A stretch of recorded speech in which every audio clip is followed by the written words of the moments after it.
trabalhei com call center. Alguém sabe o que é isso?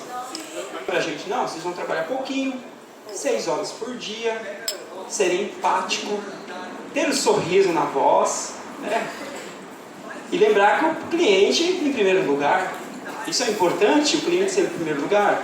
Você conhece um cara que trabalha no call center? Quando você vê alguém de manhãzinha assim, parece que tá indo pra guerra. O cara tá meio triste, andando assim calmamente, uma mochila enorme. Você nunca sabe por que a mochila, porque não pode entrar com mochila dentro, né, do call center, mas sempre está lá com a mochila. Aí no meu caso, eu trabalhei numa empresa que era de seguro de automóveis. Então meu script era mais ou menos assim: Márcio Moreno Alto, boa tarde, o que eu posso servir? Tinha gente já desligava. Tinha outros que falavam assim: olha, eu liguei pro cartão, mas eu acho que eu liguei errado, desculpa. Tinha outros, né? Pô, eu queria um mecânico mais moreno alto. Sei lá, né?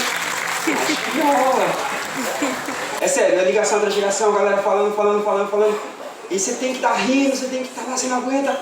De repente o cara começa a xingar você de tudo. Você nem sabe por quê, mano. Eu nem te conheço que você tá me xingando.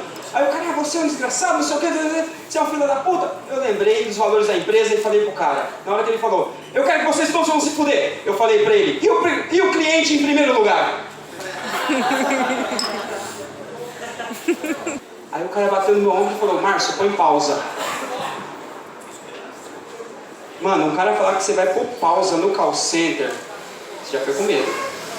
Porque call center é tipo escola. Você tá apertado para ir no banheiro, você olha assim pro supervisor e fala, posso pôr uma pausa? Aí ele olha assim pra um telão e fala, espera o amiguinho voltar. Filha da puta.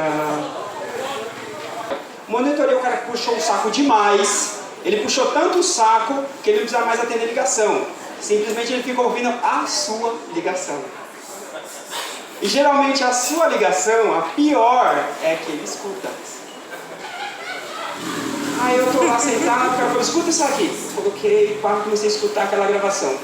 Era uma moça, acho que o nome dela era Kátia. Ô, Márcio Moreno Alto, tudo bem, não sei o quê. Ela, oi Márcio, tudo bem, eu preciso de um mecânico. Eu falei, nossa, vou te mandar um mecânico, o que aconteceu com o seu carro? Ah, meu carro teve um problema na bateria, tá, beleza.